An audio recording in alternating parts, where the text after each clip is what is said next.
AdYack. You're listening to AdYack. AdYack is the official podcast of the AAF Greater Lehigh Valley Ad Club.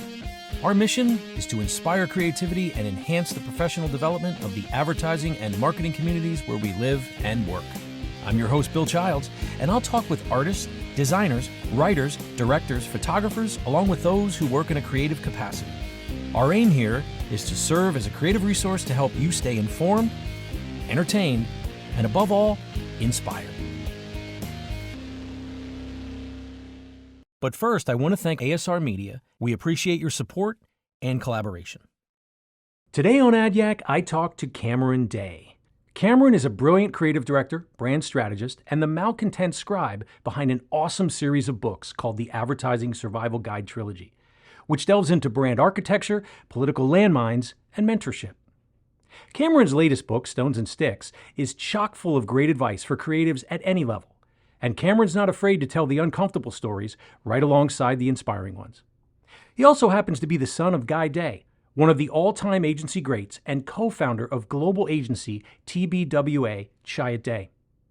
Cameron will be coming to the Lehigh Valley on November 21st at Moravian University Foy Hall to share his wealth of knowledge and wisdom in person. Cameron has penned medal-attracting work for Land Rover, Microsoft, Shiner Beer, Diesel, Rolling Stone Magazine, Wyoming Tourism, among others. Cameron and I yak it up on topics ranging from why he believes that good enough is not enough, to the story of how Apple CEO Steve Jobs hated the original Think Different campaign, to the great advice his father Guy gave him over the years as Cameron was growing up.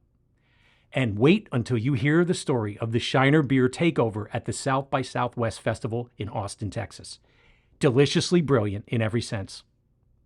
This was an intensely authentic conversation because even though I'd never met Cameron, I felt like I had known him forever. That assessment made for an easy exchange between us in that neither had anything to prove, so we just had fun sharing insights and stories. Cameron is a much sought-after creative director and someone I think you'll find entertaining, fascinating, and inspiring. Cam's advertising pedigree runs deep, and I can tell that he's still having fun helping brands grow in an ever-changing media landscape. Cameron's father helped him navigate upper management, unruly CEOs, and the politics of the Fortune 500 boardroom. Cameron is committed to helping the next generation of creatives navigate the career minefield known as advertising. Here is my AdYack with Cameron Day. Cameron Day, how are you, my friend? Good, thank you. I feel Thanks like for I'm meeting you for the first time, but I really do feel like I know you already.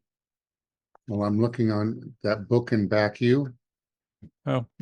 I feel like I know you too. And yeah, well, this one here makes me want to buy the other two, which There it is. There, right? yeah, I love the title of Chew with Your Mind Open. I love that. That's fantastic. Yeah. So you are here for first of all, because I find your whole career fascinating, and you're coming to the Lehigh Valley. You are going to come to the Lehigh Valley. You're going to give a presentation. It's going to be on November 21st, 2024. It's going to be at Moravian's Foy Hall. It will be $45 for members, for Ad Club members, $65 for non-members. The ticket price does include the book, signed copy of the book. Students are free, which is important. Students are free. And there's a cocktail event, I believe, from 5:30 to 6:30, and then the event will get started from 6:30 to 8:30. And we're excited as a club to have you. I'm excited to then finally get to meet you in person. So let's start there. Talk to me a little bit about what the talk is going to be about. Well, there are two things there are two options I've talked about presenting, and one of them is how to find insights, and the other is a seminar on how to present. And I think what I've said is, look, I can fill an hour like nobody's business. Right. But why don't we plan on it being a 90-minute presentation? I'll bring my computer so we have some visual stuff to look at. But I want to make sure I leave enough room for Q&A because I find that's always the part where I feel like I'm better at. Okay. Crowd work. So happy to talk about insights, happy to talk about presentation, and I think I should, but also happy for the conversation to steer in another direction, which might be more meaningful to the crowd. Right. Yeah. I love that. Yeah. Fantastic. Well, welcome to AdYack. Uh, I'm excited. We're going to have a ton to talk about, and I want to get started right here. Anyone who has known me or has worked with me knows of my love for Chiat Day. Okay. And Lee Clow. Yeah. Yeah. He's my guy, right? Yeah. Um, and there's some really interesting things that I learned about in the book, because my favorite commercial is Think Different. There's Okay. nothing that has Yeah. touched that, will touch that. So we're going to talk about that as well. But so your dad was Guy Day. Tell me Guilty. about your dad. Tell me about him. The most modest person you'll ever meet in your life. Love that. I remember he didn't raise me to go into advertising. I mean, it was a bit of a fluke that I did.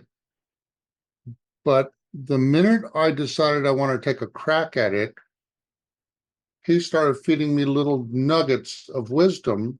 Mm. And I never knew when I was a kid that Chiat Day was anything other than a boilerplate ad agency. Oh wow. Never did he once bring home a trophy. Never did he once say, look at this story about us on the cover of Mac, which was Ad Age Yeah. before it was called Ad Age, Yeah. or the week before it was called Ad Week. So, in a funny way, I knew my dad was in advertising, but the only real context I had for what he did is we would occasionally see a commercial on TV and he goes, hey, that's one of ours. Or we would drive by an outdoor board and he goes, that's one of our outdoor boards. And because he didn't raise a voracious reader, I wasn't one to be leafing through a magazine or a newspaper to Mm. find one of his ads. So it was very organic that I started to process what he did. And it wasn't until he started taking me into the office down on Olympic Boulevard, and this was before they had a sexy office, um, and he would put me in the art department because I was a kid who loved to draw and I loved cars. Okay. So he would drop me in the art department, and oftentimes there would be others in there working on stuff. And not thinking about it at the time, being the boss's kid, it was like the little prince arrives and, hey, kid, want to sit at this table? Want to use my markers? And then what does that machine do? Well, why don't I show you? And we'd Yeah. go over to Lucy and enlarge something. Uh, Yeah. you want to draw a car? So we'd take the little picture of the car and they'd enlarge it. And I'd go, well, here's how I would do it. And we'd trace it. And then they'd put me at a table. And man, I could just be there for hours playing with every color of marker imaginable. And this is most kids, you think there are a dozen colors, right? Right. Right. So imagine being introduced 500 colors. Oh, there are 30 shades of green. So art was already a part of your life at that point. So it wasn't like, right. It wasn't like, your dad instilled you a love of art. Art was already in you. That had already chose you. If I were to say what I was most moved by, it was probably Mad Magazine, Oh. Mm. followed closely by Cracked, Mm-hmm. um, comic book culture. So Yep. I think I always inherently understood somebody was making that because it was raw enough to where you could Yeah. go, that's not a photograph, that's a drawing of someone. Yeah. So Yeah. and I suppose I should also strongly credit my mom, who was just a very unique human being, and I think was a fine artist, an Okay. abstract painter. So I don't think there were. I think there were probably things surrounding me in my house that I might have assumed a lot of kids had access to. But my Right. mother, Right.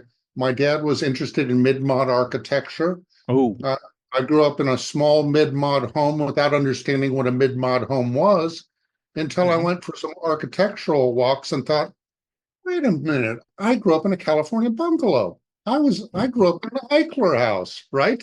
Mm-hmm. Those things meant anything to me other than I was destroying the furniture, and it was pretty good furniture. Right, right. Wow. I love some of these nuggets of wisdom your dad gave you. Never elevate yourself by lowering the ground around you. That's a Control big it, one. right? Worry only about the things you have control over. Love that. Yeah. Don't ever stop pushing to solve your clients' problems. Love that. And actions speak louder than words. And I've got to tell you, Bill, seriously, when I read your book, I was like, it's like you were raised by the same person or the same people. Like Oh, that's your crazy. value set that Yeah. comes through in your book and my value set are so close to identical, it scares me. Oh, I've had, yeah. Yeah. I'm with you there. Yeah. That's why I sent you the pirate, because I know that the Yeah. Chiat Day culture of the pirate, I drew the Right. pirate. I was gonna call the book way back when I started thinking about writing a book. I was gonna call it I Drew the Pirate. And it ended up with Child's Play, not necessarily because of my last name, because Mhm. that's where your creativity lives. If you need to go refine or recover it, you need to go look in your childhood, because children are geniuses. I wish there was a way we could kind of, if you want to be a creative adult, you have to have that ability to look back and reach back into your childhood and remember how that felt when you were discovering life for the first time. And I had this interview I gave the other day, and I never made this connection until I was in the interview, and it kind of freaked me out. It was an amazing insight. I thought maybe that's life's way when you're a child and creativity comes to you so easily. You don't judge your ideas, you don't judge who you're playing with, you don't judge the content of the thoughts, you just roll with it. And I Mhm. thought to myself, I wonder if that's life's way of saying, hey, remember this. You're going to need this. Hang on to this as long as you can. Because I'm a big, big guy on wonderment. Wonderment is something that I try to, lean into as much as I can. Curiosity, wonderment in all aspects, in people, in relationships, in work, right? So that's kind of why I called the book Child's Play, because I thought that's where your creativity lives if you need Well, to go find it. and as I'm reading through your book and thinking about my own ethos, I think I don't consider myself a cynical person. Mm-hmm. A lot of crazy shit has happened to me that I wouldn't have chosen to have happened. Both, But right. I Mm-hmm. think you make the choice of getting up and dusting yourself off and moving on and unpacking stuff and learning from it, or getting bitter. And Yeah, I mean, this business is crawling with bitter ad people. I just don't want to be one of them. I don't want to, I'm with you. Yeah. you know, I pride myself on my ability to keep showing up. well, and I think personally, knowing that I'm not a natural born writer of the ilk of a Hemingway, Sure. I mean, words aren't flowing from my fingertips. It's a discipline for me, and it's always Yeah. been a discipline. And I think my father, knowing that I probably could easily side towards being less disciplined, drove discipline into me, not in a continued beatings, but I'll give you a Yeah. great example. I married the greatest woman in the world, still married to her. It's I think awesome. it was my second year in the business when I proposed to my wife, and my dad sat me down and said, "Hey, I just want to say something to you. If you're going to get married this early in your career, I want you to think about how it's gonna you're going to need to make decisions based on that. Okay. And you might not totally understand it yet, but you will, because if you truly value your marriage, you need to take care of that marriage, and that needs to come first. I don't Smart. care what anybody says to you. And this is, the whole funny thing about the Chiat Day ethos is I was programmed to only accept one aspect of it. Good enough is not enough. That's the only part of the ethos that I said, that's it. Everything else was pure bullshit. And my dad would say, if you get tricked into working every night in the creative department and forsaking your family, shame on you Wow. for not Wow. realizing what you've fallen into and how it's just a cyclical trap. And the other thing he taught me is, if you get to work early and start working on your stuff, Yeah. an interesting thing happens. You are always ahead. And then when you're leaving the building at 5:30 or 6, and somebody makes the mistake of saying, "Where the hell are you going?" All you have to say to them is, that coffee pot in the kitchen, who do you think turned it on this morning?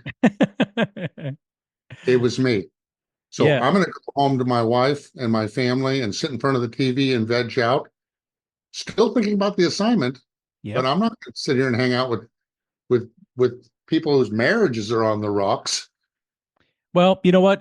There's so much research on that too. At a certain point when you're working, and you can kind of convince yourself that by staying late, you're performing you're not performing. You're just there. You're just taking up space. You're really not effective. You need to go home and recharge.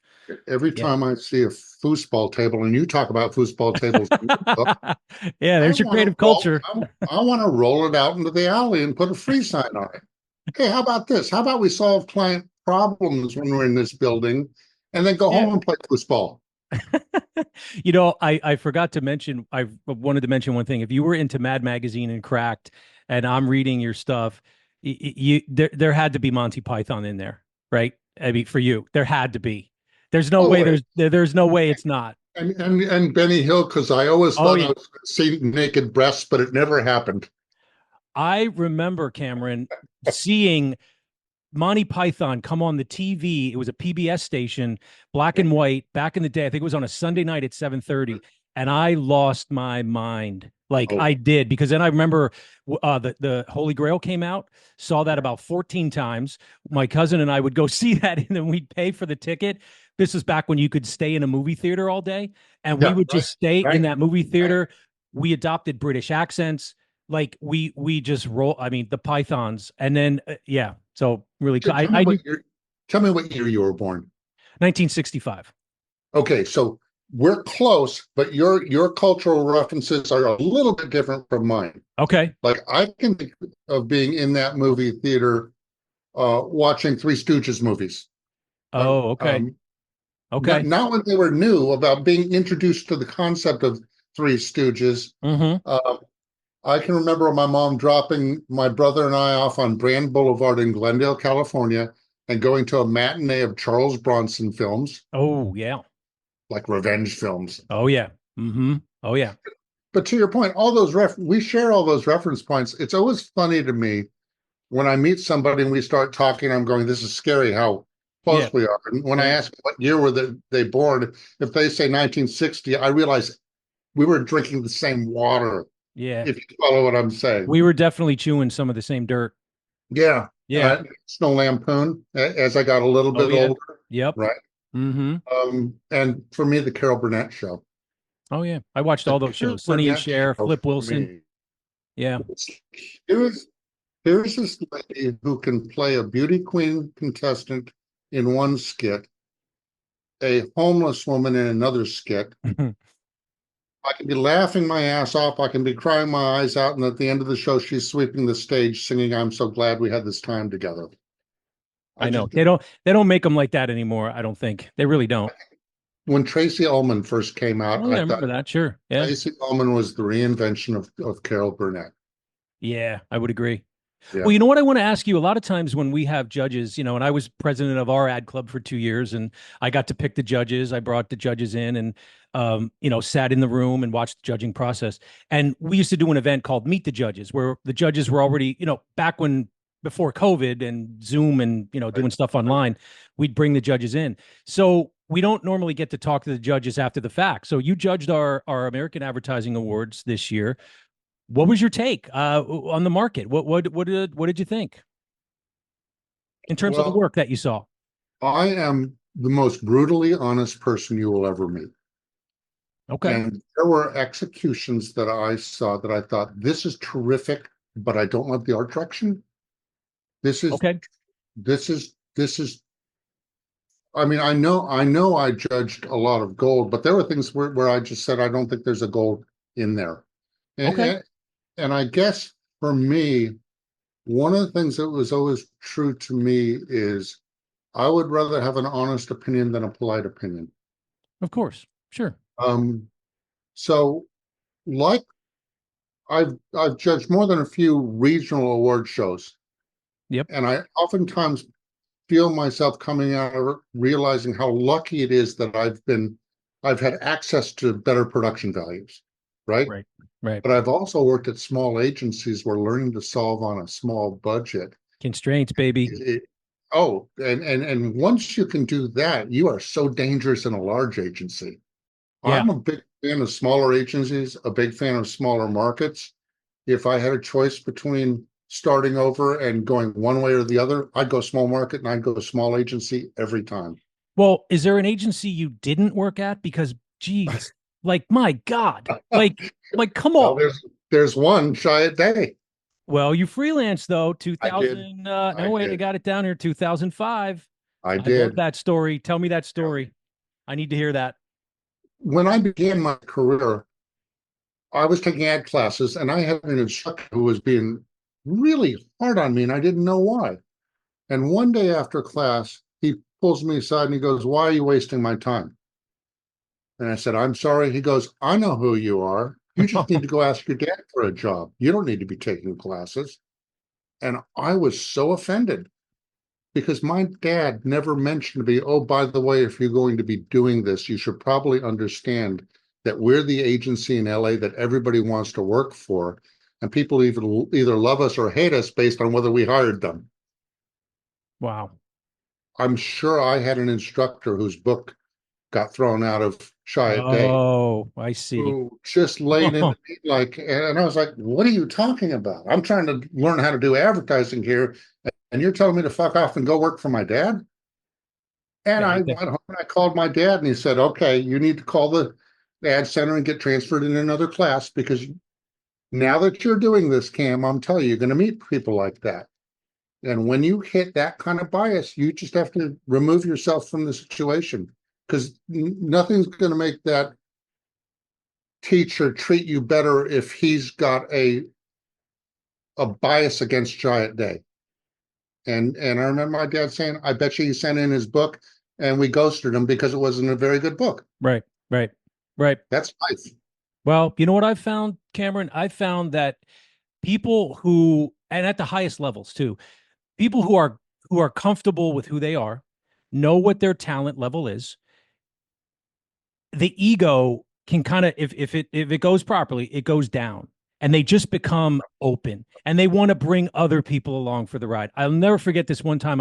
I was involved in a production for the Baltimore Sun in Baltimore, and we were doing some branding work for them, and I was doing the interviews of people for stories that were written by the Baltimore Sun and how it changed these people's lives, because I worked at a newspaper for 17 years and I was part of Tribune.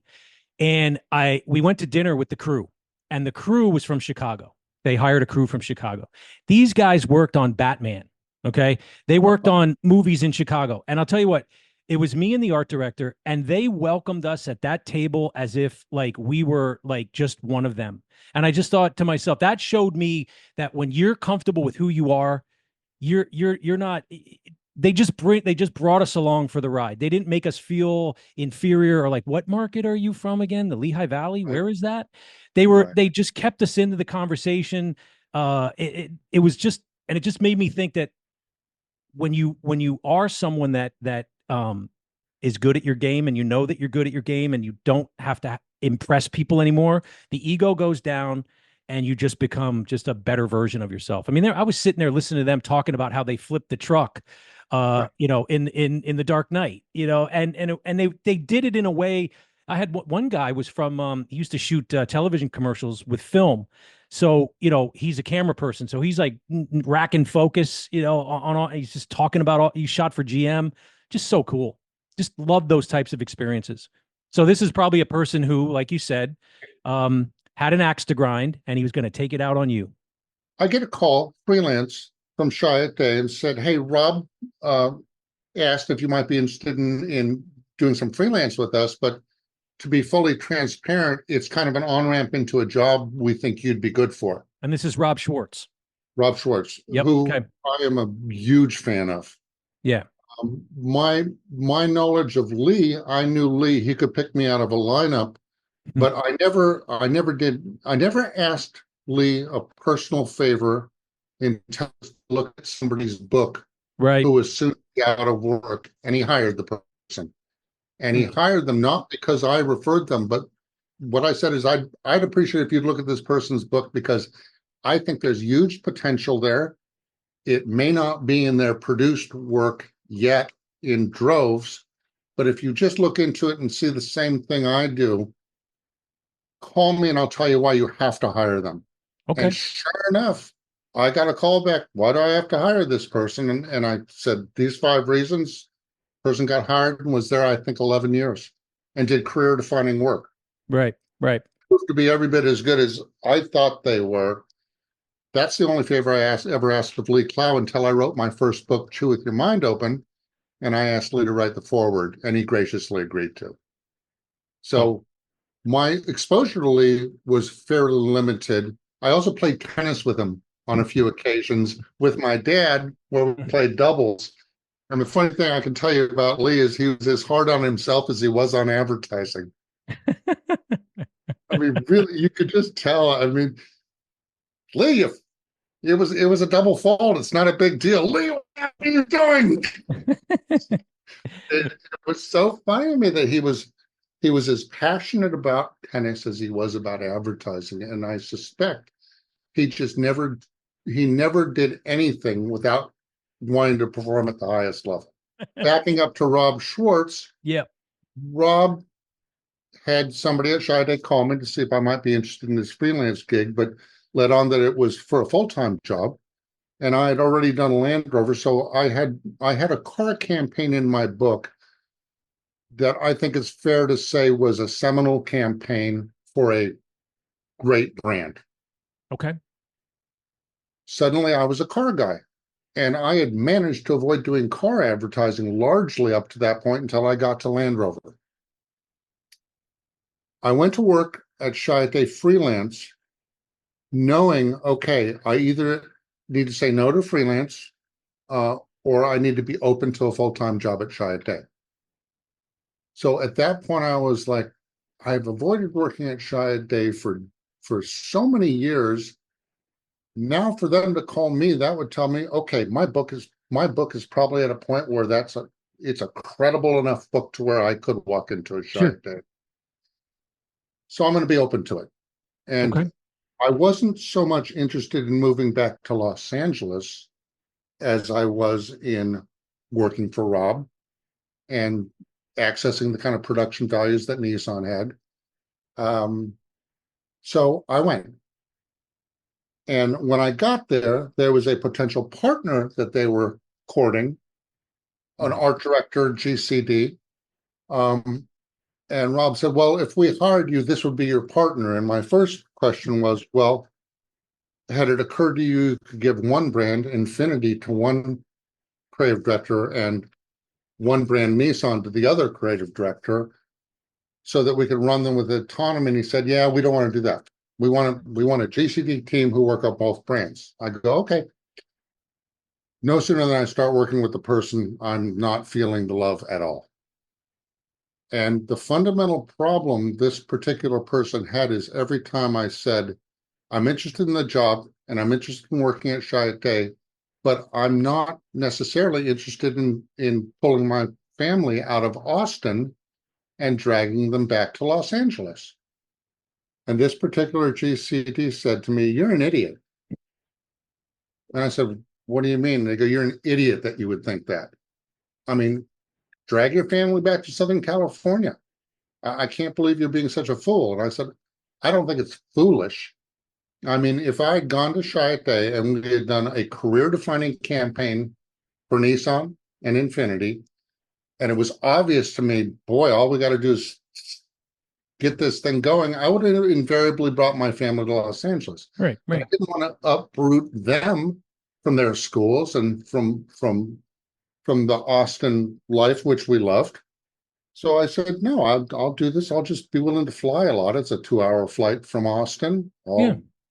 I'll take an apartment near the office and we'll figure it out. And I also, look, I married right. My wife said, whatever's best for you, do. And when somebody's that supportive, I think you think twice before forcing them into the gypsy caravan and moving them across country. I agree. Particularly when you're talking about high school students, right? Right. Sure. So at Chiat, when I was working with this particular person who once called me the idiot and go, man, I really don't like that idiot thing, but okay. We start working on a brand film to launch a new campaign for Infinity where they wanted to talk about an Asian design philosophy called AdYack I. And whenever anybody asks me to do something like that, I just go right into what is it? Yeah. Tell me I want to know everything about AdYack I. And I ended up writing this mantra. And Chiat, they had an in-house production facility. And I presented the mantra to Rob, and he said, "This is great. This will be perfect for presenting it to the client. Why don't you and go meet with the in-house editor, who was a very good editor. This was at a place called Tequila, but it was within Chiat's building. Oh, okay. Brief him on what you want this mantra to feel like, and we'll take it from there." So that my GCD partner and I go into it, and I'm thinking, look, just let go of the whole idiot thing, because maybe this is my chance to really see the chops that this partner has. My potential partner starts talking about filmic references, and I'm going, oh, this is cool. Obviously, this person knows how to craft stuff. And then the editor says, what do you guys got in mind for music? And I said, well, I was thinking that we should use Kitaro, because this is about an Asian design influence. And Kitaro is Asian, and his music has that kind of vibe to it. And once again, my potential partner says, you're an idiot. Why would you use Kitaro, who I've never heard of, instead of John Williams? Or you can use anybody. Why the fuck would you use Kitaro? And I go, well, because he's an Asian composer, and this is about an Asian design. If you have to explain it, I mean, that's pretty... My potential partner was Asian. So I walked out of that meeting thinking, oh boy, there is no way on God's green earth that, because he basically said, we're not using that music. What else you got? In front of the editor, right? So I walk out of that meeting going, man, I can't wait for this freelance gig to be over. Honey, I'm coming home. Oh man. The editor says, come back in 2 days. We go back in 2 days to see the rough cut, and my potential partner had made all these musical references, John Williams and yada and yada. And the editor goes, hey, before I hit the play button, I want to tell you something. I ended up using Kitaro because I think it's the right piece of music. And then he hits the button, the thing plays. My voice is on as a scratch track. I don't love hearing my own voice recorded, but I'll be damned if I don't go, huh, that works for me. I turn to, and he goes, it's okay. And that was it. Yeah. That was it. I'm going, bit my lip, did not call him an idiot, but I thought, okay, this is going to be a chapter someday. And it was. Wow. You know, it's funny. I saw Lee give an interview once where he said he described what Chiat Day did was media arts, right? He said media arts. And I love that so much that that's what I named the in-house agency that I ran. I named it the Media Arts Group. Yeah. We did some really kick-ass work. I was that like, I was, it was some of the best times of my career because I was the creative director for this young group of creatives, and we just clicked. We just, and we called it the Media Arts Group and did some really transformative, fun work. But that came from Lee. That came from an interview that Lee gave where he said, I don't like to think of it as what we do as advertising. It's more media arts. I just love that. Called it the Media Arts Group. Yeah. Well, Lee is a phenomenal creative. And something my dad told me one time, he said, you're not going to hear people say this very often, but I'm going to tell you what Lee's secret sauce is. Lee is strategic. Lee can sit with a client and understand their business and solve business problems in beautiful, creative ways. And when business people see that, that's why Lee becomes the asked for person in the room. That's why Steve Jobs would refer to anybody else in the room as thing one and thing two. And what do you think, Lee? Yeah, but he didn't. But in the book, you talk about how he did. Jobs did not like the original version of Think Different. No, he didn't get it.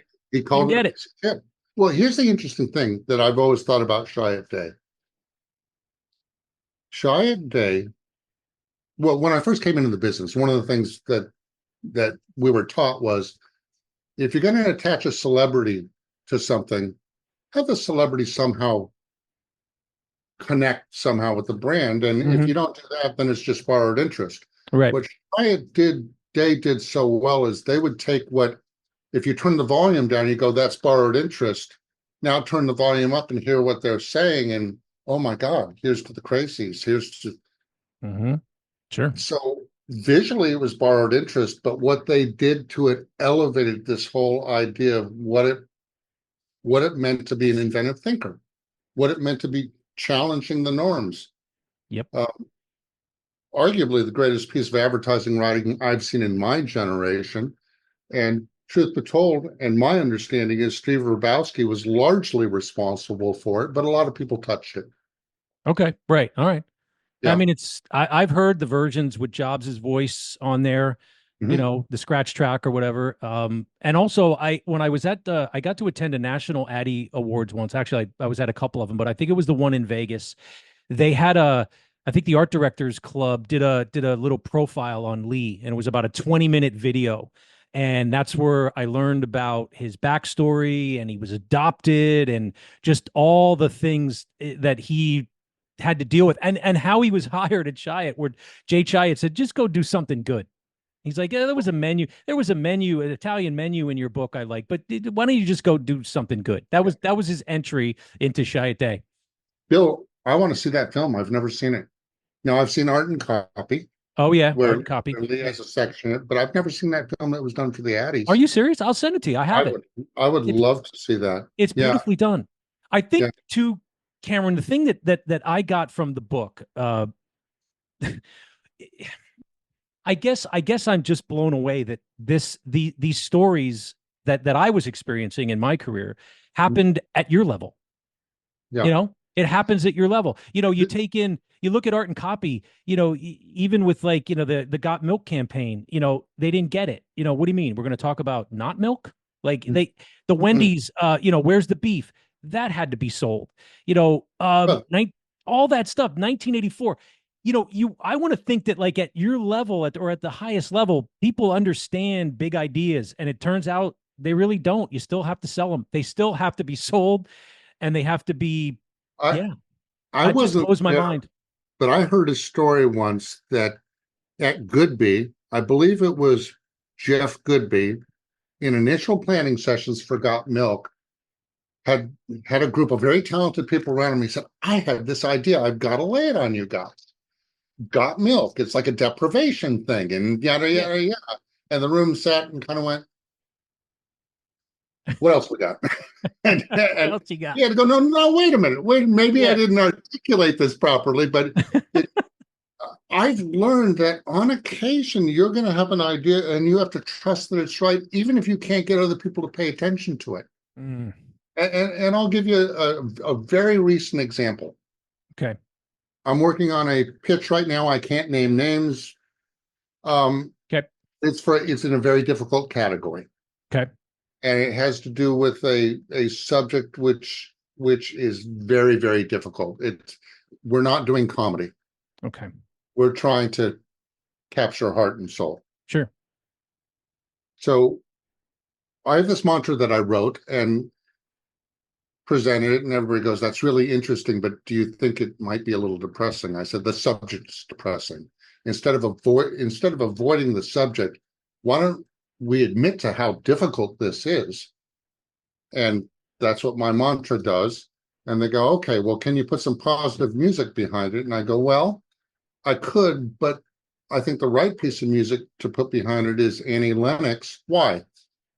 And I had somebody go, oh, that's the saddest song. And I go, well, it's okay to feel sad when you look at a commercial. If you feel something. You're feeling something in the same way that the 1984 Super Bowl spot from Chiat Day for Apple, it was like a dystopian nightmare. But you saw it and you went, wow, somebody's not swinging a rubber chicken around on the Super Bowl. Right. That commercial almost didn't run, by the way. You know that. It what? That commercial almost didn't run. Oh, yeah. Well, yeah. I know that story. That's absolutely correct. And Fred Goldberg writes about it in his book. What's his book called? the insanity of advertising, I believe. Fred was running the San Francisco office when Apple was there. So between my dad running the West Coast and Fred running San Francisco, Fred was there on the ground. Fred was the one whose agency sponsored testing to be done unbeknownst to Apple, so that if Apple was uncomfortable with what they saw, they could go, well, we tested it and here's what we learned. The only problem is it was the second lowest score ever achieved in testing, according to Goldberg. So they didn't walk in with that in their back pocket. Nope. Wow. Yeah. Wow. So I feel like we're going all over the place, but I'm really enjoying the conversation. No, this is great. This is great. I want to know. I'll tell you. First chapter in my book is mediocrity sucks, and your tagline on your LinkedIn is mediocrity repellent. Yeah. Right. And I love that. I just think the world is just so full of mediocrity, and I just never wanted to be someone that wanted to play in that space. So no matter what I do, I try to bring a level to it, a craft, if you will. You know, I totally agree with you. And as I'm reading through your book, that's where I'm going, my God, Bill and I are wired the same way. I mean, we've never met each other, but we could be working in an agency, right, side by side. And yeah, because of how we approach the work. We would approach the work as let's serve the work. And if you're the type of creative director that I think you are, you will agree with the fact that ideas can come from anywhere and anyone. Oh, and I do have a good story on that. All right. Well, then let me just finish this one point. A good creative director isn't going to be offended by the fact if some junior copywriter nails the idea. Serve the idea. Why is that so hard for people to understand? You know, don't get your ego caught up. So much leadership anymore is all about like the leaders think they have to have all the answers. No one's willing to say, you know what? I don't know. I don't know. Teach me. Show me. Why do you think it should be this type of music as opposed to that music? As opposed to just saying, you know, you're an idiot. I mean, that's like the word that makes me so angry to hear that someone at that level would say that. Like, it's crazy to me. But anyway, so I've always, if any clients that I've worked with, I was like, we're going to serve the idea. And whoever's going to be the person that's going to come up with that idea, it's my job to spearhead it and lead it towards where it wants to go. Sometimes where the idea wants to go, it tells you, as opposed to us trying to force it into a cocked hat. Well, go ahead. Tell me your, the quick story is McGarrett Jesse, we have the Shiner beer account. It's not a big budget account. And we are given the assignment that, hey, Bud Light just bought the official sponsorship for South by Southwest. So every nightclub where the South by Southwest event is happening, the walls will be draped in Bud Light official sponsor of. Yep. The stage will be draped in that. We're just going to, Bud Light is taking over South by Southwest, and they paid for the right to do it. How the hell are we going to tell Shiner Beer's story within that context? So we had a meeting, and the assignment was, how do we keep Shiner Beer on the radar as Bud Light is painting the town blue? And I said, I think that I'd like somebody from media to come sit in on this meeting, and the other creators were looking at me like, why? And I'd like to have a representative from design in this meeting, and the creative department was like, why? So we sit and have the meeting, and we go, okay, so we understand the drill. I've asked Tina from media to sit in representing the media department with any ideas they might have on how we can crack this nut. And she said, well, we have two ideas, and both of them are really affordable. One idea is we can do dry cleaner bags and put messaging on them. And I remember all the creatives in the room like turning towards me and looking at like, dry cleaner bag. I go, okay. She goes, the other idea we had, she goes, you know, when you go to the gym, above the urinals, it's common for there to be a poster above the urinals, and oftentimes it's 30 different businesses because it looks like a Yellow Pages ad. Right, like a restaurant map or place map. Why don't we buy all the posters in the nightclubs and make them a message from Shiner Beer? And I said, Tina, thank you very much. Group, That's what we're going There to it do. is. Ding, ding. And if you look over my shoulder, I was looking at that. right, I recognize that creative. That was in, wasn't that that was in communication arts.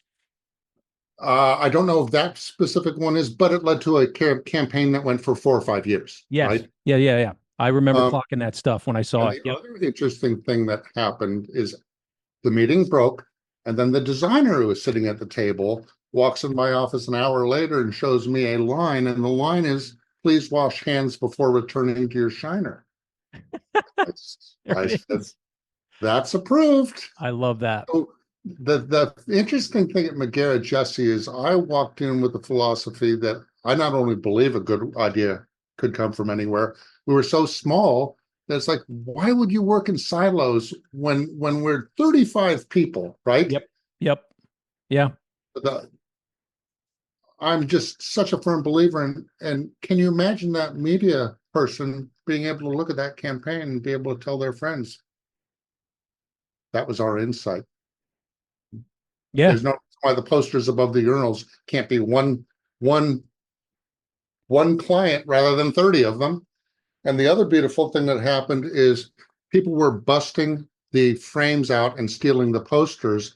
And when our client caught wind of that, they said, "That's fantastic.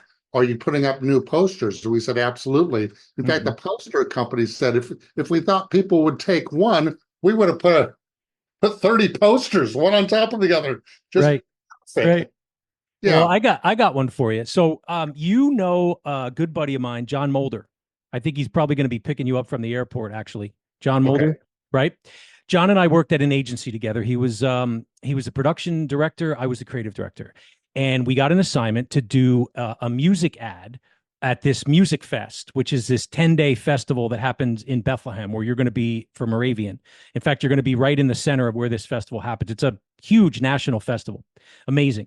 So our client was Plantique, which was a high-end landscaper. Okay. So we get the Yeah. assignment. He's a sponsor. And right away, I'm like, we're not running the regular stuff there. Okay. Let's take advantage of the fact that it's a music festival and let's entertain. Let's advertain, if you will. Right. Yeah. So I'm trying to think of some stuff. And I go to John one day and I said, "Hey, wouldn't it be cool if Robert Plant was coming to Music Fest? We could wouldn't it be fun?" He goes, "Yeah, that'd be kind of cool. Robert Plant and Plantique would sponsor it, right? Plantique." So he goes home. He comes in the next day. He goes, "Hey, come here." He shows me this list. He's like, "You know that commercial we need to work on?" I'm like, "Yeah." He's like, "Read this." I read it. Here's what it says. It's just a list of band names: Michelle Branch, Buddy Holly, Soundgarden, Rolling Stones. Are you getting the connection here? Robert Plant. I go, "Get the team together." We get the team together. We have the idea. We have the concept, right? You could have edited this spot, Cameron, on iMovie, Yeah. right? Right. Right. And which I think we might have even, maybe we used Adobe Premiere or Apple Final Cut, whatever it was, but we couldn't find the bow. We didn't have the final piece of the commercial. So we had the concept, right? Band names with garden names or landscaping names. And we're about 2 hours in, and I'm ready to pull the plug to just say, "Okay, this is taking too long," because we had the whole agency together. And this 25-year-old creative editor, Tony Zano, out of pure frustration, right, says, "Well, it's kind of like music's in their nature, and great landscaping is in Plantiques." And I was like, "There it is." Won Best in Show at the Addy Awards that year. And it played. When it played, people thought they were seeing, Buddy Holly was another one. Buddy Holly, Wallflowers, Soundgarden. People thought they were seeing, right. And it was cut to a beat. Every second beat was the word. So Robert Plant, sound, it had a nice rhythm to it. And then the lotus flower comes up. Great music's in their nature. Or music's in their nature. Great landscaping's in ours. Plantique, boom, done. Timeless. And if I heard you correctly, it was a production person who blurted out the line. The editor. That's what I love about our business. When you're truly open to the idea that a good idea can come from anywhere. Yes. You're willing to the mediality set idea when dry cleaner bags is the first one. And that's what, to me, that's what always set me apart when I worked with people, is that I never felt like I had to be the person that always had to come up with the best ideas. I can get you started. I can get you rolling, but make it better. Make it better than what I give you. That's your job. You just described what I think is a great creative director's job. I've been a working creative director when I've worked against my teams, right? Mm-hmm. And the best thing to ever have happened is you hit a triple, and then one of your team members walks in with a home run, and you can go, hold everything. This idea is not going to the meeting. This idea is the idea, and we're all going to work against this. And I think what makes me unique is I'm like, why don't we all just work against this idea? There's no question John's name is going to be all over it, right? It's not about stealing credit. It's about how great can we collectively this idea. And here's the other thing I want to say. We're not going to take 3 ideas. We're going to walk in with one. Oh, yep. Walk in with the one you believe in and sell that. One that everybody has worked on. I don't care if your contribution was you did the email blast. Your name's on it. And it's when it's something as great as the urinal posters. Oh my God. And the funny thing to me is McGarrett Jesse gave me the discipline of solving in small ways that were unforgettable. And if I were to tell you one more story. Yeah, please. This is not South by Southwest. This is ACL Festival back when it was one weekend. Now it's 2. Yeah, right. Our good friends at Heineken thought it'd be a good idea to buy out the rights to serve Heineken beer at the event and exclude all other beers from the event unless they were in the parent company that Heineken was in. Okay. Shiner goes, that has never happened before. We have never been closed out of the festival. Right, These prevent us from being served at the festival. What do we do that doesn't cost a lot of money, McGarrett Jesse? So we go, okay, let us think about that. There was an outdoor board. What they do is they close down a major road through Zilker Park every time the festival is on it, and that became the thoroughfare for pedestrians to walk into the concert. Right. So what we did is we bought an outdoor board, knowing it wasn't being sped past at 55 miles an hour, but rather being walked past 3 days in a row. And we said to the outdoor company, who happened to love McGarrett Jesse because we did a lot of good outdoor. Right. Could we put up a different outdoor board 3 days in a row? It would entail you to bring out your outdoor team in the middle of the night and swap out the board for the next day. Yeah. And when they saw the idea, they said, yeah, we can do that. So what we did is we put up outdoor boards, and they're right over my shoulder, day 1, day 2, day 3. But the other thing we did is we made koozies that looked like Shiner Bock cans. Oh, wow. And we handed these out to the people walking into that concert on a hot summer day. So what ended up happening? Well, if you have a choice between holding a warm Heineken or a much less warm Heineken in this, what are you going to do? I love how it has the can on the bottom. The bottom still has I love that. Yeah. That sells it for me right there. So anyway, day 1, remembering these boards were designed for foot traffic, not right. Yeah, you could get a little more wordy. Sure. Not 7 words or less. It's like an old pub sign. I think you're getting a lot of reflection as I get. Well, you're going to send me those, and I'm going to put them on here. Yeah. Okay. Yep. Day 1, you can't get a Shiner at the festival. At least the beer lines will be shorter. Day 2, smuggling Shiner into the festival is not without its risks or rewards. Day 3, we're not mad about that other beer. It was hot and you were thirsty. It's so good. I love it. These, that's fantastic. Which they're like, 15, 17 word boards, won best of show at the Obies. Oh, nice. Because we said, don't think for a minute that these were posted next to a freeway. These were posted at the walking entrance to the festival. And I think anybody who understands outdoor was like, oh, shit, you designed outdoor for walking traffic. Boom. 2 best years of my career, Adams Outdoor. I worked for a billboard company for 2 years. I loved it. I still love designing for outdoor. Outdoor to me is, And I've found that if I get stuck on something, I can say, okay, solve it in outdoor, smart guy. There you go. You solve it there. You got it for everything.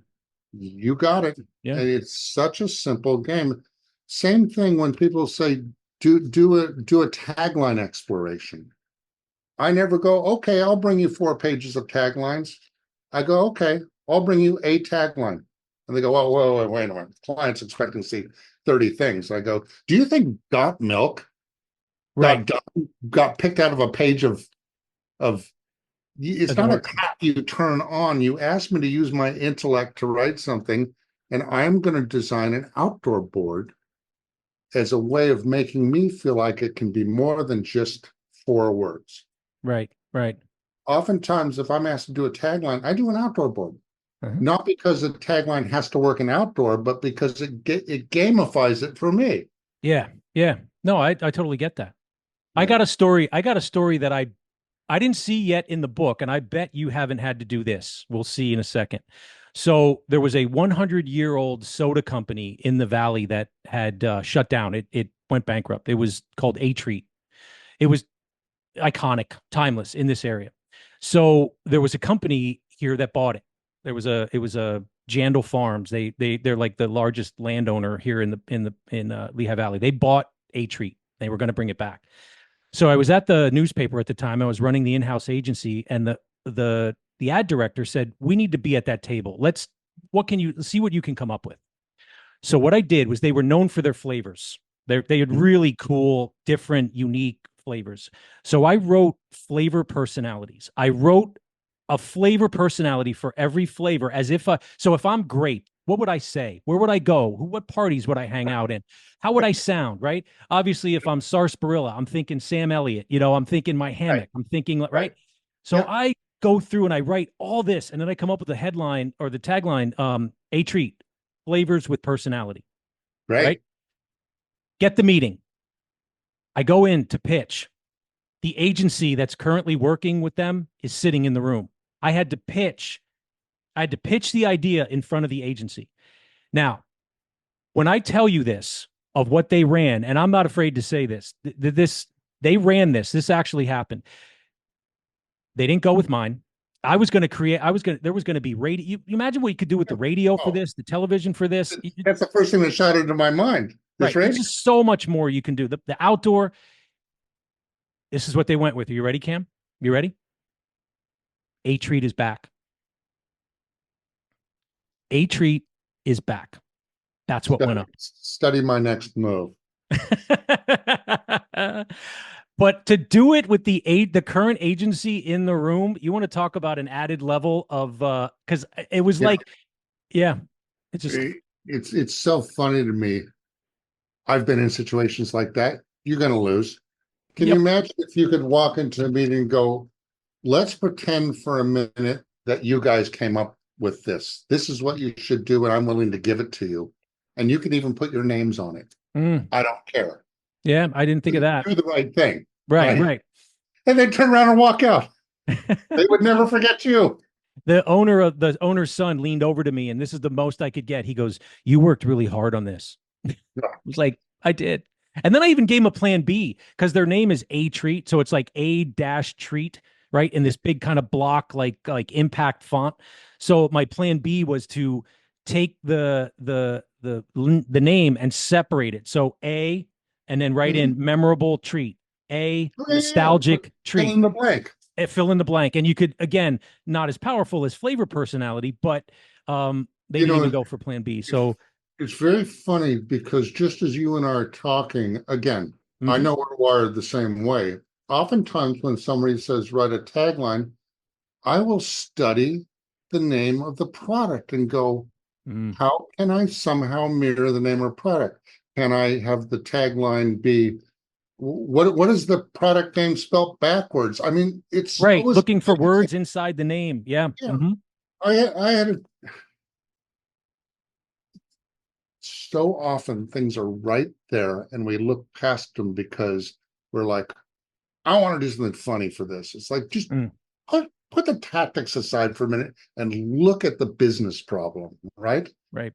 Your first solution to where you have a different personality in every one of those flavors makes me want to go out and buy the assorted 12-pack and try them all. Interesting. Right? Wow. That would do more to save the brand to me to go inject some personality, or, and this has been done before, do a campaign where because you have to tighten things up, you're going to kill half the flavors and create a contest where people get to vote for what flavors live. I mean, it's the old tricks rabbit thing, right? Yeah, right. Yeah. Yeah.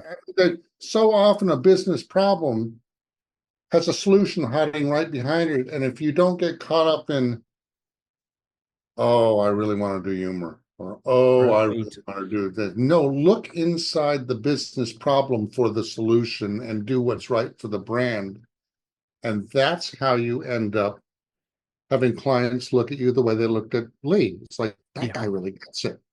That guy understands my business, solved my business problem, and did it in the most beautiful way I could ever imagine. But it's never about, he's just trying to get into can with that. Right? We worked with a client. I worked with a client. It was called DeWalt's RV. They were an RV company. And I'll never forget the day I went into them with the owner of the agency and said, Tom, we got to stop selling RVs. And he said, what are you talking about? I'm an RV dealer. And we said, nope, you're going to start selling destinations. And this was before the Richards group had done Go RVing. We were maybe like 2 years ahead of that. So we retooled all of his marketing.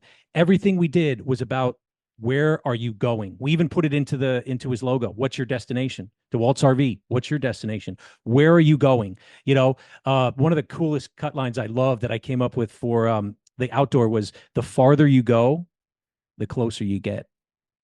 Yeah, right. And he loved it. He got it. He was an Apple guy. You just brought a category, and I'll tell you what shot into my mind.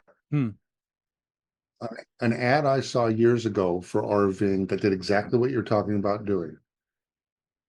It said, life is 40 years of work separated by 2 periods of play. And it just showed a senior couple with their RV in back of them in a beautiful place. And I was like, what does it tell you? That line sticks in my head. You name a category, just about every category has something that is done that I so deeply envy.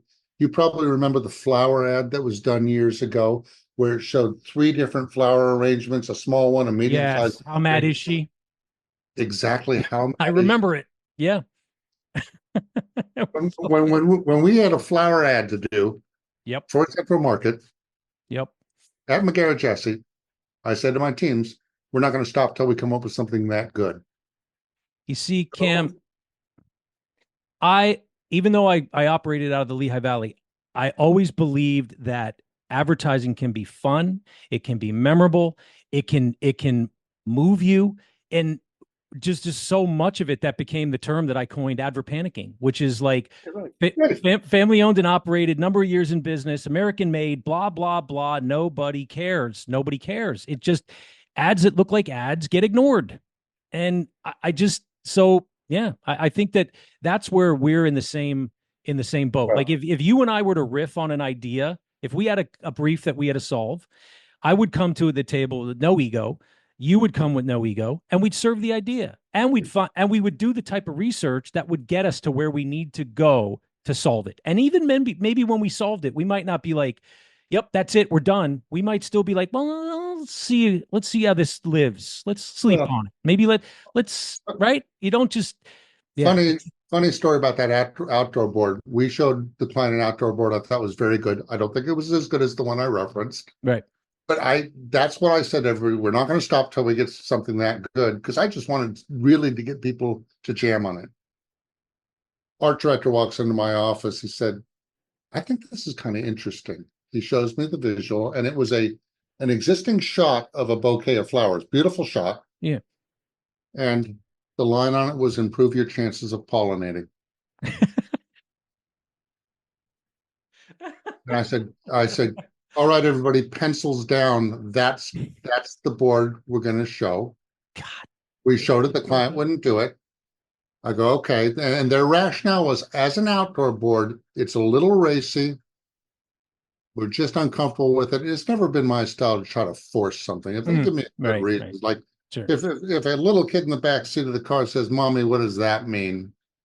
And a parent has to say, the fuckers. Up that board. Now I'm talking the birds and the bees with a 4-year-old. Right, right. Yeah, I accept that. Fast forward a year and a half later, account lady comes flying into my office. She goes, "We have an emergency. Central Market bought an ad space in this show program. They need an ad. They need it now." I said, "Okay." I reached down to my drawer. I grab Increase Your Chances of Pollinating as an outdoor board. I Uh-huh. go, "I better turn this into a print ad. But first you're gonna go sell it to the client. And if you do, I'm gonna take you out for the best meal you've ever had on the agency's dime." Brittany McCorkle goes to her phone, calls the client, comes back, said, "Client remembers that ad. Show program would be a perfect place to plant a gag about getting laid." Sold. Love it. Yeah. And the art director Repurpose. that wrote the line had since moved to GSDM. I called him to have lunch, and I said, we got together for lunch, and I brought a reprint of the ad with me, and I didn't say a word to him. I said, I have something I wanted to give you, and I hand the envelope, and he pulls out, and there's a print ad with his line on it, and I had written the copy. Mm.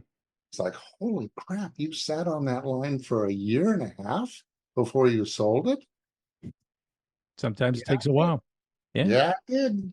I have a funny one. My next podcast, which drops October 18th, with an actor friend of mine named Roy Schuler. He just landed the national spot done for the WNBA, Whedon and Kennedy, playing Mr. Earl. I don't know if you've seen this commercial.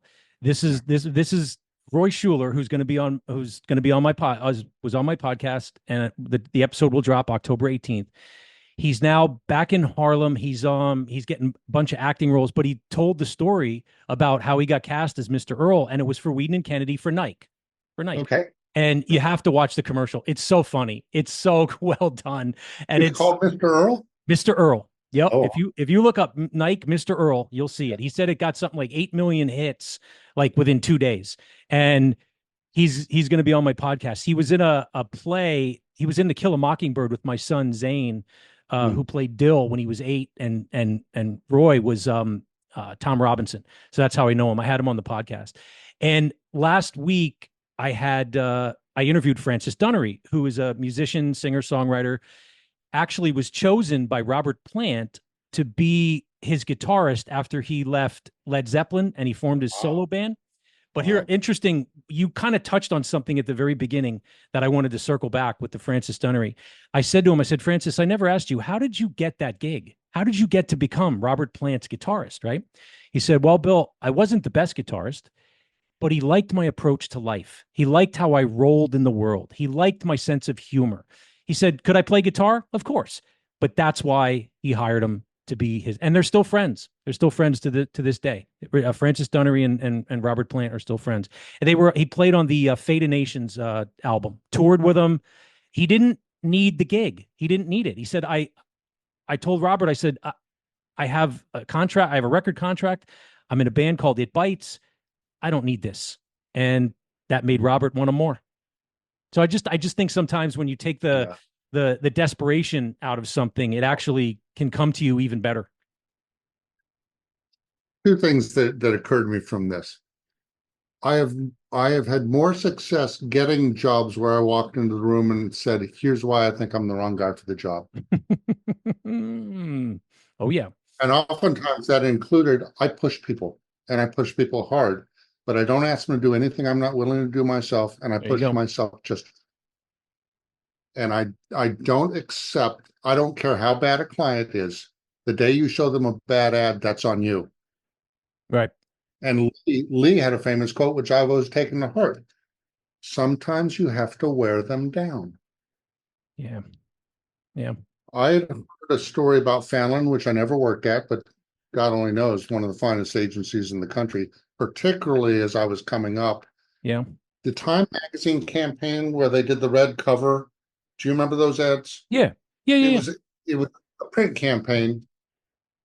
The creative team that worked on that went into 12 meetings with presumably 3 ideas, showed the client So you do the math, anywhere from 24 to 36 ideas before they sold the idea. And when they sold that idea, it was as iconic as Think Differently for Apple, right? Wow. Wow. The story I've always heard is when somebody would come down the hall and whine because they lost their third or fourth idea, they would pull out a slide projector and they'd say, sit down, we want to show you something. Mm. The 25 things that were shown to Time magazine before we landed on the idea that won every award on God's green earth. Right. And the team didn't change. I think it was Bob Berry. Okay. Not 1,000% sure, but I think that tells you something about Bob Berry, right? And about his determination. Persistence. So, and the other thing is we all want to sit around and say the client's an idiot. Sometimes the client's right. It's conceivable that you working on something for 2 weeks you may not know their brand as well as they've worked. Yeah. They know. So if you start from the standpoint that maybe the answer is within their brand and you need to dig it out. If you walk into a room and say, I found a mission statement written about your company 77 years ago, and when I read it, it was as true as your company is now, and it made me realize our ad campaign should be your core values, extrapolated in an interesting way. Yeah. We did that for Frost Bank right after the economy tanked, right? Yep. And Frost Bank was one of the very few banks that they were not in the subprime mortgage market. They would not play that game because they recognized it as the closest thing to shady business for profit that you could. Sure.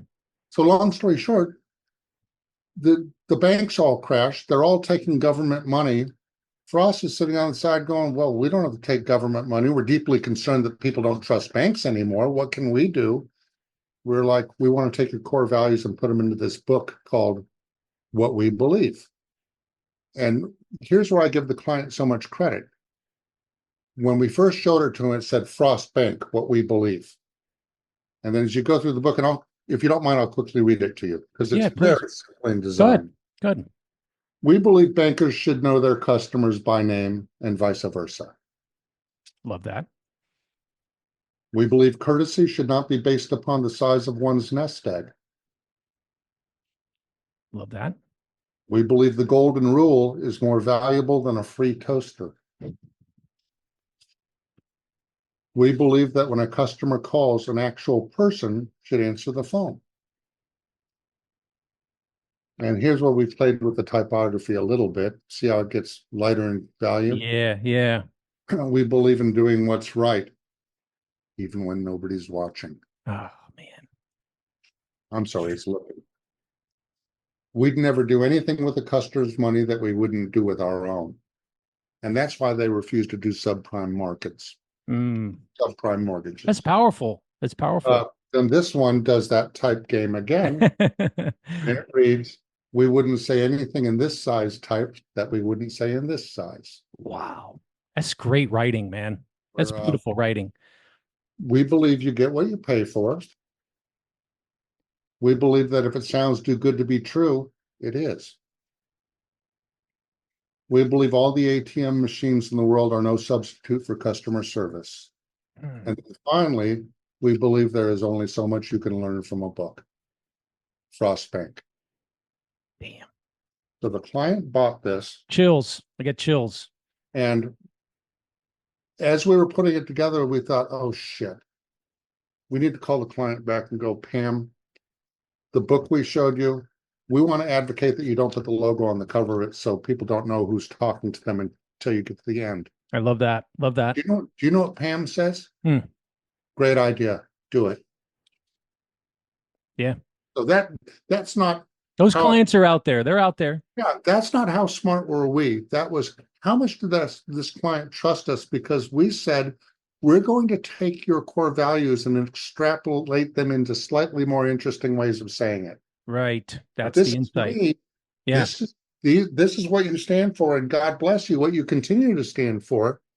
As all these other banks have made bazillions of dollars and are now taking government assistance. The Bernbach used to have a little note in his pocket that would say it would folded up piece of paper that said they might be right. That's That right. was to remind him that they might be right. They might be right. Absolutely.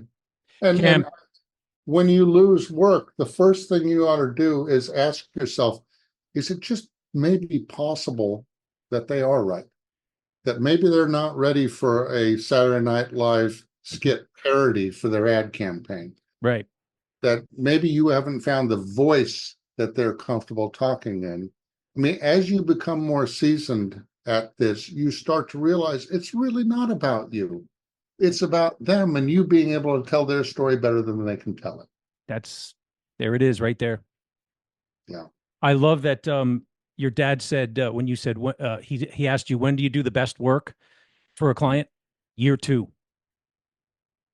I mean, your book, man. I got to say, there is so much amazing information in here. I have to get the other 2. I might just wait for the event on November 21st so I can get you to sign it.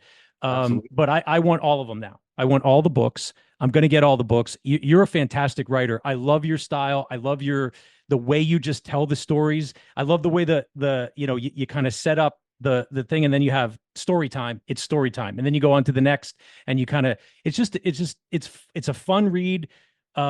Granted, some of the things I kind of cringe on because things on ideas or toxic workplaces or uninspired leadership and things that we talked about on the podcast that just those people that are out there that sometimes just they don't get it, they don't want to get it, and they're never going to get it, and we run into them. I think it's really healthy that you had that idea to kind of put your family first, because I think when I was coming up and working at the agencies, I worked way too much. I worked too long. I really did. I kind of worked myself almost to burnout a little bit. And I think burnout is something you have to learn to be able to read your own fuel gauge. Right. And you need to be able to understand when you do your best thinking. I'll tell you a quick trick I do, and it works every time. Please. I will lay in bed before I go to sleep, and I will read the brief on the assignment I've been given, every word of it, not trying to solve anything, but really trying to understand all the facets that are in the brief. And then I keep a writing pad next to my bed. I keep writing pads everywhere. Yeah, me too. Yeah. And I will invariably try to solve things as I'm sleeping. I'm not staying up all night. I am waking up going, oh, that might be interesting. And I write it down. Then I go back to sleep. Don't judge it. Yeah. If I think, oh, there's really something there, I'll get up and get the notes section of my phone and sit there for 10, 15 minutes playing with an idea and then go back to bed. I have more times than I care to admit looked at it and went, oh man, I'm going to go write a manifesto based on this idea. So the next conversation I have with the agency isn't, well, here's a TV idea. I said, I kind of wrote this tonal thing based on the brief. And what generally happens is the planners go, he gets it.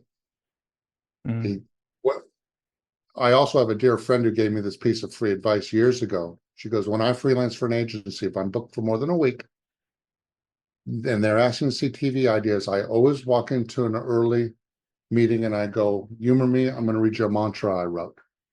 She goes, whether my work is being bought or now, what invariably happens is people go, wow, she really understands how to build a brand voice. She makes the cut when it's time to get rid of half the freelancers. She said, I've had times when I don't even have any work that's in the mix, but they go, Kathy's staying. She goes, then the why of it is because when I wrote that mantra, I could see the account people, and I could see the planner looking at each other going, he gets it. It's a great feeling. Yeah. No, it's the greatest feeling in the world. And particularly, I have so many friends who I think are very funny and they like to do humor. And I'm always like, well, what if we don't do humor? I don't enter into an assignment going, I'm going to do humor. Not because I don't want people to think I'm capable of being funny. Right. Like, first, I want to find the truth within it. And sometimes the truth is oh, this is kind of a sad subject and maybe it's okay to feel sad. And I'm going to Yeah. follow that course. I don't know if I ever finish out the story I told at the start of this talk. When I did that manifesto and I put I wrote Mhm. what was being called, that's kind of a sad mantra, and put it against Annie Lennox's song Why, and not the song with lyrics, an instrumental track of the song. When the planner lady saw it, she said to me, I thought you were out of your fucking mind when you told me you wanted to use that piece of music. But I had goosebumps. Halfway through the whole end, I felt every word. Wow. I went, yep, it's okay to feel sad. Well, I got to tell you, I felt every word you said today. Thank you. This has been a pleasure meeting you here. I'm looking forward to seeing you. I will be in the front row at your talk. I can't wait to shake your hand, hear what you have to say. I think the Valley is in for a real treat. I'm glad that Look, I know. Listen, it didn't take me long to figure out, wow, I don't care. I could have worked in Lehigh Valley and you could have worked in Austin, Texas, LA, and Detroit. We're wired the same way, brother. I know that. Yeah. And listen, we're not done. We're going to stay in touch. I'm going to send you that Lee Clow video. I'm gonna show you. I'll send some stuff. How can people find you? What's your website? I am CameronDay.com is my website. I offer mentorship services, but I'm also a working writer, so my time is very limited. I always feel badly because I don't always have time for everyone. But if you're interested in me and you're interested in my take on the world, you can read my books. You can go to LinkedIn and I've posted over 100 articles on LinkedIn. I saw some of those. Oh, the other thing I wanted to mention to you that you probably noticed, I don't show any of my work in my books. I know, I saw that. Yeah. I just find the process is more interesting than showing executions. Right. If you want to see executions, if it's good stuff, you can go to my book and see it. Right. If it's bad stuff, why would I want to show you that? Do you have any more books planned? Are you gonna? I mean, are you gonna? I've got a fourth one in the works, but it's way too early to talk about it. Right.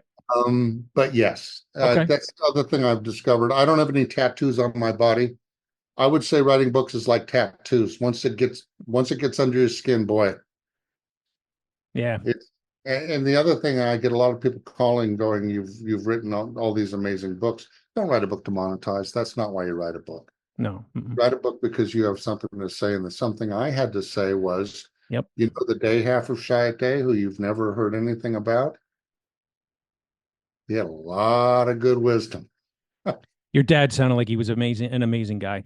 He was incredible. I mean, yeah, really just on a whole other level. Yeah. You're lucky. Well, I was lucky that he gave me so much good advice, and I was lucky that I took enough of it to where it made a huge difference in my career. Yeah. Yeah. Cameron Day, thank you so much for doing this. Well, I look forward to getting in a room and presenting some stuff, and I hope you have some time set aside for us to go have a beer or Absolutely. Yeah. Be well, my friend. Okay.